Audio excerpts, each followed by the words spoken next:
Hi there, Tricky Asp here, and today what I've got for you, or what I've made, is coloured pressure plates. Now, first of all I want to say, it is actually carpet, but if you step on it you'll see it does act as it does give you a redstone output. Now, the speed is here doesn't go instantly. If you have a faster redstone clock it will react instantly, but some fast redstone clocks have a noise, so there you go. And this does use command blocks. So you can make ones that use like a block update and then a block update detector, like the redstone ore underneath here, instead of repeating them when you walk on it and updates the redstone ore, and you can get a block update, but that can like stay on for a while. So I'm going to show you how to build it.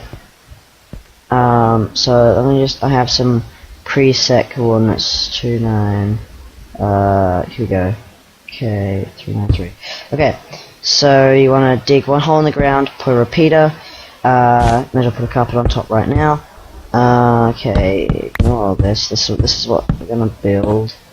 Okay. So yes, you wanna, once you put your cup on the ground, you wanna then put your torch on the block that the repeater's on, and it's under the carpet. And then you wanna put a torch there, like that. Comparator fitting into this block. With a command block on there, you can actually fill this in. That was just something I was testing.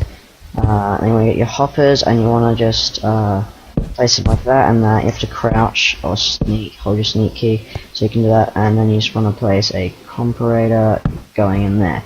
Now you want to put at least one item in there, and that's just going to flash. You got only one item, and it goes faster. You can use any redstone clock you like here, as long as this command block's constantly getting powered and unpowered. And this hopper feeds to the block of the torch, which is then powering this block of the torch, so going up to that block, the repeater, and there you go. Then, because the repeater is going to power this block that the redstone's on, and there's your redstone output of that. So, I'm just gonna do that. What am I doing? So, yeah, what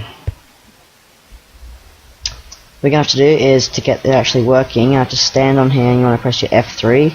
Now I can't actually show you, but the X, if you go to the top left and you just come right down to like the second section, you'll see the X, Y, and the Z. You want to subtract the X and the Z, might have to have one added or one subtracted, but the Y you simply want to take what's there before the decimal point and subtract one. Now I've already made the command, so it's, the slash is optional, but it's test for add a open square bracket, the coordinates. Make sure that in this case I don't need to subtract or minus, subtract or add, sometimes you do, but the height right here you definitely need to subtract one, and then you just go over here, we have radius 1, and this is important because the radius is 1, it's going to sink into the, because the height's down by 1 block and the radius is 1, which means only be 1 block above ground, so the pressure plate won't activate when you stand to the side of it. So this is the command you got to paste in here, we'll type in, and you just hit done. Oh dear, what did I do? R equals 1. Done. Here we go. And when you stand on here, you should get a redstone output. Now, obviously, you can just get rid of this repeater, this torch, and this torch, and you can put this contraption that we built here anywhere in your world, and you might want to add a repeater depending on what you're using, but, so that's, you can technically make these wireless as well, by putting it anywhere. But if you want a pressure plate that simply works when you step on it, that is technically coloured because you can use all the colours that you have with carpets. Now it's, wow, that's actually really slow. So now I'm just going to show you some redstone clocks you can hook up. So obviously that was a simple hopper clock, which is just one like that, and then you make them face into each other, and then I simply placed one item in there like that, and I put a hopper into that. So that's the basic clock I was using on the ground. And now there is one way you can just do this. You definitely need at least 2 blocks, by the way, and I just want to do a block like that. I'm going to put the torches in last, like that. So there we go. So this is a much faster clock.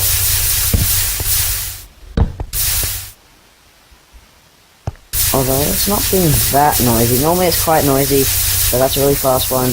You can also use this one that's quite well known. This is its default state, like you just place it down, you need to click it so that light comes on, and then you can just put it around like that, and there's that, and then you can have that.